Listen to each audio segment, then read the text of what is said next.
I just came back from my field work at the preschool working with the 4 to 5-year-olds. My goodness, 2 to 3-year-olds and 4 to 5-year-old children, they're so different. It's amazing even to see the difference between 4-year-olds and 5-year-olds. I know people had said when you're for kids, for children, toddlers, and all, that months make a difference. Months make a huge difference. The skill levels of even a 1-year-old and a couple months compared to like a 1-year-old and maybe like 11 months, huge difference just between those few months. And that still carries out into the 4 and 5-year-olds as well. So some of the differences that I noticed between 2 to 3-year-olds and 4 to 5-year-olds, between those age ranges, age groups, is there's much more intentional play with the 4 to 5-year-olds. And now, again, these are just my observations, and I'd love to know what your thoughts are, experience are working with kids, and what you've noticed, the differences in skill levels. Keep this as an open discussion because there's so much to talk about, so much to learn from each of our experiences. So I'd love to hear what it was like for you. Please write it down in the comments below. Great. And so intentional play, what I mean by that with the 4 to 5-year-olds is that they have an idea on what they want to do and they enact it. So with the 2 to 3-year-olds, I noticed that they would, like, if they're playing with blocks or playing with cars, Legos, it was much different. It was much more that they, for one thing, their grasp with the objects were harder. And so when they're moving stuff, it's more just like, it seems almost as if they're trying to explore how to manipulate that object, how to use that object, and what it is, getting a grasp on its concept. And for 4 to 5-year-olds, they have a much better understanding of what they've seen that object used for. Like Legos, you've seen, oh, you build with it. And then they know that, oh, okay, so you pick it up and then you have to attach it to the base, have the Lego pieces aligned, so there's a lot of like visual skills, making sure it matches, and tactile because you're feeling for it and placing it down.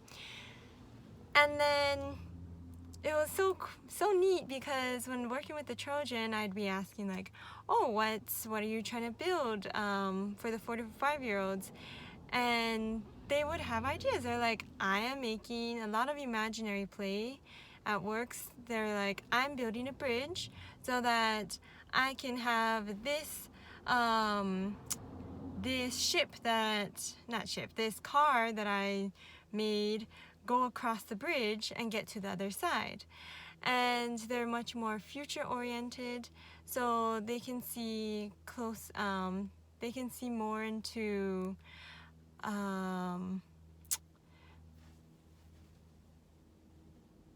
she doesn't see me. Sorry, I saw a classmate. Interesting to see a classmate around here because I'm randomly in a street. But okay.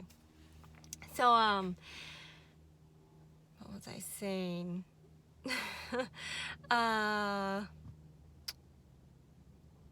Anyways, lost my thought. Okay.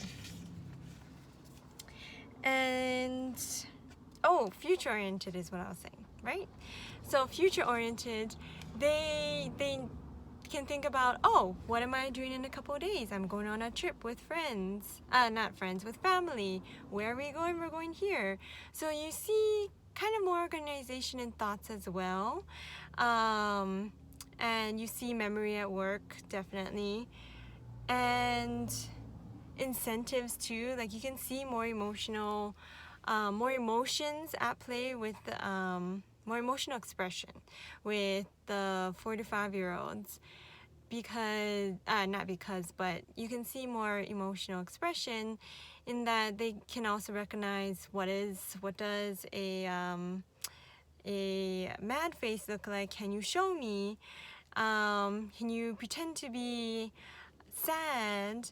What happens if someone were to take this?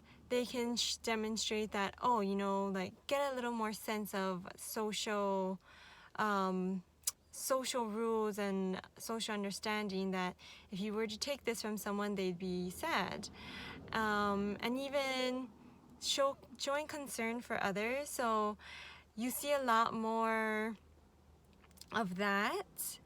For example, one of the children had gotten hurt, and her friend, her very close friend, they would always hang out, had been sitting on the side and at the playground and was expressing sadness. And when my colleague asked what's going on, she said that she did say she's sad about her friend. She's worried about her friend being who got hurt.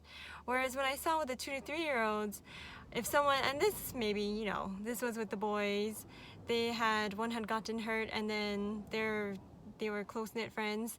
The other just ran off and started playing and doing other things, while the other had to sit on the side and talk with the teacher. So it's very interesting, different dynamics and increasing awareness of others. And there was sharing that I was seeing too. A lot of peer interaction play, like reciprocal play, where kids would do imaginary play, like having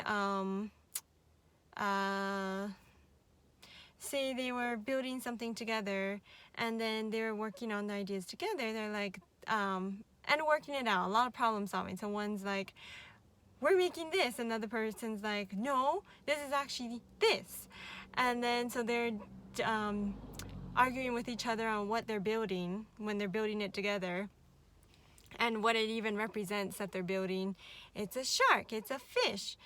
So you also see lots more gross motor, meaning lots more running, jumping, fast running, like varying up the speeds. And again, intentional play, like you're playing tag, you're it, you have to chase the other person. How fast can you run? Go do a lap around. And playing hide and seek, they're really good at that. They even find very creative spots to hide. Sometimes I just completely pass them by and didn't realize they were underneath the slide or something. So note to self, when you're playing with kids, make sure you check everywhere. And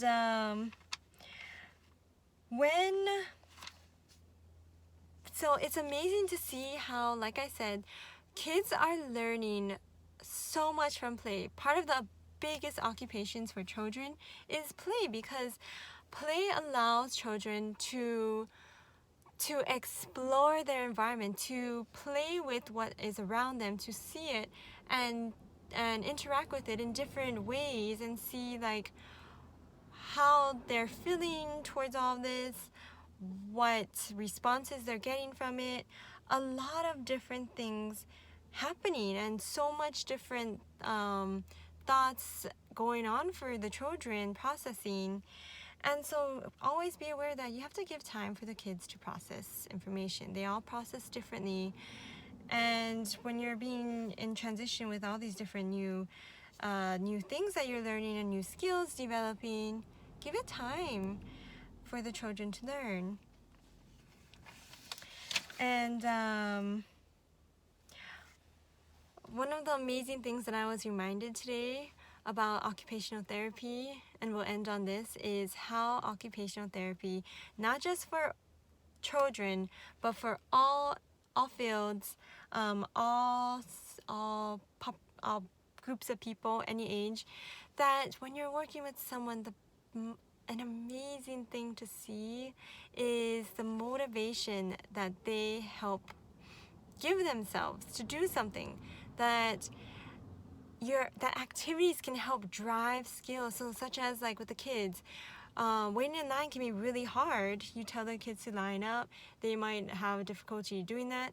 But then when they were role playing, when they were imaginarily playing, one of the kids said, "Who wants ice cream?" Everyone comes up, and then the child said, everyone line up, and they all just happily went into the line. And they're like, "Oh, I'll stand behind you," and tons of cooperation. It's amazing how you can have cooperation and like turn taking and patience, all of those skills you're working on simply by having motivation to do an activity. And so always remember that, like with children, intentional play is when you're doing something with the purpose of working on the skill and not the activity. I mean, unless that is your goal, but when you're doing intention for skill building, you're focusing on the skills that you want to build and then working the activity around those skills. All right, so it was good chatting with all of you. I'm gonna go off and have some lunch now. Take care. Please subscribe. So please subscribe, like, and share with friends and family, whomever would take you want to share this with. And comment below on your experiences. I want to hear it. We all want to know, learn from each other. So thank you again, everyone. Bye.